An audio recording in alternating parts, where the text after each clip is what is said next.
use the universal process. What's the universal process? It's be, do, have.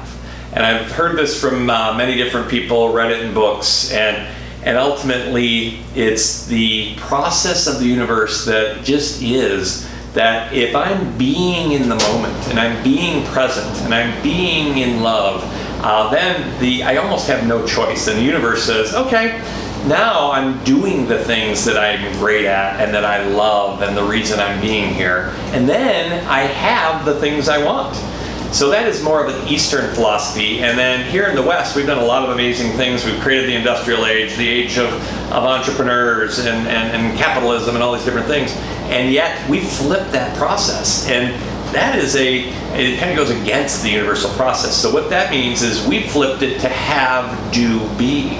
So I'm in my mind and I'm putting out to the world and putting out to the universe that as soon as I have more time, as soon as I have a great relationship, as soon as I have more money, then watch out, world, then I'm going to do the things that I'm great at and do the things that I love doing and doing my purpose and living my purpose, and then I'll be happy, then I'll be in love, then I'll be present and I'll impact that moment.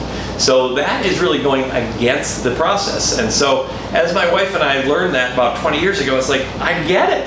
And when I'm in the moment and I'm being and I'm on top of the mountain and everything is fine and I don't have a care in the world, that works. So then fast forward to years ago when we had our first child and our businesses were struggling and we had a lot of stress in the world, I had a hard time being in the moment. And so how do we crack that code?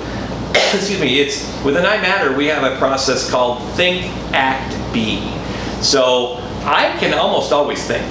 So we have most of our tools are about thinking. It's our asking ourselves a question, writing it down, sharing it with others, sharing it with ourselves as we hear ourselves think and speak out loud. Then I can then start to act on the things that matter most. Then I'm starting to be present and impact that moment. So then that then taps into the universal process of be, do, have. So if I'm in anger, fear, or frustration, I have a hard time being in the moment. So think, act, be is our process to tap into the universal process of be, do, have. So it's ultimately, it works, it's out there, be, do, have.